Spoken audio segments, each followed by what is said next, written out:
And all of a sudden, I find myself a big fan of Hunter Biden. I'm kidding, by the way, but check out this story. Could Hunter Biden be the next poster child for Second Amendment rights? The president's son is under investigation for potentially breaking the law banning drug users from owning guns, but the law's constitutionality faces growing challenges. Yo, bring it on! Hunter Biden could soon find himself in a surprising position, at the cutting edge of the fight to strengthen the Second Amendment. The president's son is the target of a DOJ investigation scrutinizing his purchase of a gun in 2018, a time when he has said he was regularly using crack cocaine. Federal law bans drug users from owning guns, but the constitutionality of that law, like many other provisions restricting gun ownership, is newly in question after a precedent-rocking decision the Supreme Court handed down almost a year ago. His lawyers have already told DOJ officials that if their client is charged with a gun crime, they will challenge the law under the Second Amendment, according to a person familiar with private discussions, granted anonymity because they're not authorized to speak publicly. That could turn a case that is already fraught with political consequences into a high-profile showdown over the right to bear arms. Do it! Here's what's really going to happen. The DOJ will back off, and they'll say, fine, you win. And then not only will we not get Hunter Biden criminally charged for committing crimes, but we will also not get a chance to strengthen gun rights in this country. I hope they charge him. I hope he challenges the law under the Second Amendment, and I hope he wins. Dude, I've heard a lot of people say the mentally ill and drug addicts and things like that should not be allowed to have guns. You should not be allowed to wield a weapon if you're having a manic or mental health episode. They should take that from you. If you're unwell, they can stop you from bearing that arm. So if you're like walking around with a gun and you're saying like the sky is green and the monkeys are coming, and you're saying something crazy, they can take the gun from you. That I'm okay with. But if you are diagnosed with a mental illness and deemed to be rational and fit for the time being, they should not be able to. Now, there are challenges there because a cop could be like, you seem off to me. But there's always going to be some line. If you're a drug user, what does that really mean? If you're not currently on drugs, you should not be barred from owning or bearing arms. If you are under the influence, yes, they can come to you. They can take the weapons from you. The reason why I have this stance is that the Constitution does not say the right to keep and bear arms shall not be infringed unless you're mentally ill or you're doing drugs or insert literally anything else you want. I don't play that game. It says the right to keep and bear arms shall not be infringed. If you don't like it, amend the Constitution. Good luck. And that's the point. It is better that 10 guilty persons escape than one innocent person suffer. It is better in my view that guilty persons bear arms so that it means regular law-abiding people can also bear arms. Here's the point. I would say it this way, but it doesn't quite make sense. It is better that 10 guilty persons bear arms than one innocent person be deprived of the right to keep and bear arms. The reason is those 10 criminals are going to bear the arms anyway. And that's the point. You cannot take away the right of the individual who has broken no laws because the people who break laws will not follow those laws. So why leave innocent people defenseless? It makes no sense. Let's get it, Hunter Biden. The dispute would come as the White House fights to tighten gun laws, and it could put conservative gun rights enthusiasts who typically criticize the Biden family in unusual alignment with the president's son. Don't know, don't care. It's an issue of principles. I don't like Hunter Biden. I think he's a bad dude who hangs out with some bad boys. I think he does some creepy, gross stuff. But on this issue of fighting for gun rights, I'm right here. Federal prosecutors are expected to soon finalize the Hunter Biden investigation. David Weiss, the U.S. attorney for Delaware, who was appointed by former President Donald Trump, is leading the probe.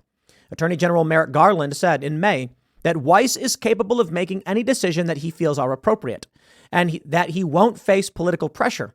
Weiss is widely reported to be examining potential tax crimes related to undeclared income, as well as Hunter Biden's purchase of a handgun in October 2018. When he bought the gun, Biden filled out a federal form on which he allegedly avowed that he was not an unlawful user or addicted to any controlled substance. Politico reported in 2021. But according to Biden's 2021 memoir, he frequently used crack cocaine at the time. I was smoking crack every 15 minutes, he wrote. A lawyer for Hunter Biden declined to comment. Now, I do want to say this. He can make the argument that drug users should be allowed to bear arms, but he can't make the argument that he didn't lie. They will not just go after him for being a drug user. They'll say, that's not the crime. The crime is you lied on a federal form to obtain a weapon. So maybe you win and people who are users of drugs are allowed to keep and bear arms, but you still lied on a federal form to obtain a firearm. It's irrespective of whether it was about drugs or not. That he's not getting away from. A lawyer for Hunter declined to comment. A White House spokesperson declined to comment as well, citing the fact that the president's son is a private citizen and that the DOJ probe is ongoing. The Gun Control Act of 1968 prohibits unlawful drug users from possessing firearms. The ATF says this ban applies to people who have admitted to using illegal drugs in the 12 months before buying a gun. Violators can receive up to 15 years in prison. But the provision, long considered an unassailable gun restriction, now faces challenges. Last June, the Supreme Court undid decades of lower court jurisprudence about the Second Amendment in New York State Rifle and Pistol Association v. Bruin. The court's 6-justice conservative majority ruled that contemporary gun restrictions must be consistent with those of the founding era. The new constitutional test presents a massive opening for people working to loosen gun restrictions, since firearm laws in America's founding era were in some ways extremely permissive.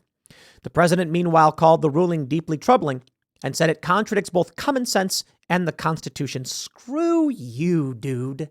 They had warships. Private, massive, multinational corporations have weapons of mass destruction right now. So spare me.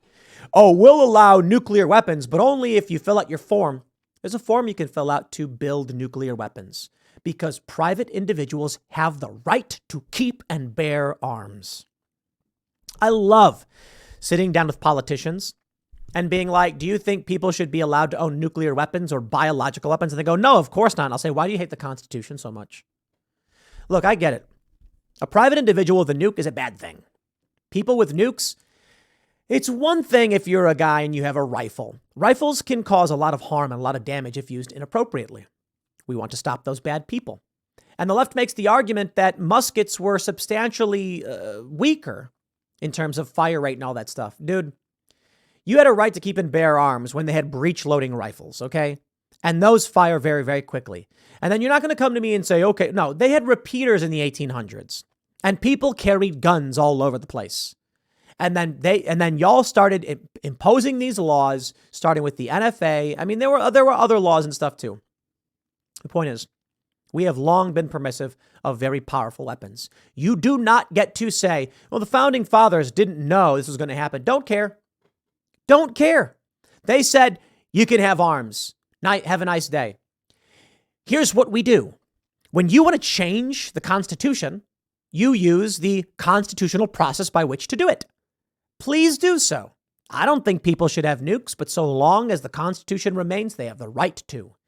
And I would be willing to bet if a bunch of Republicans said, here's a compromise, we will amend the Constitution to say, a new amendment, the right to keep and bear arms does not pertain to nuclear armaments, weapons of mass destruction, and biological agents.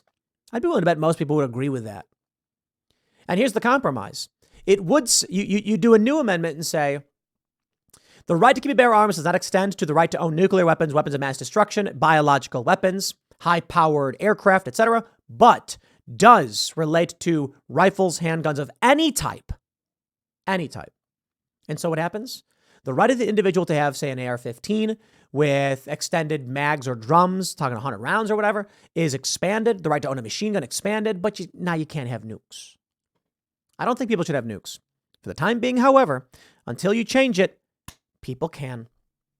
And this is what people need to realize, too. They say, that's stupid. They shouldn't be allowed. It's like, okay, well, you think like Boeing is government run? No, it's a private company.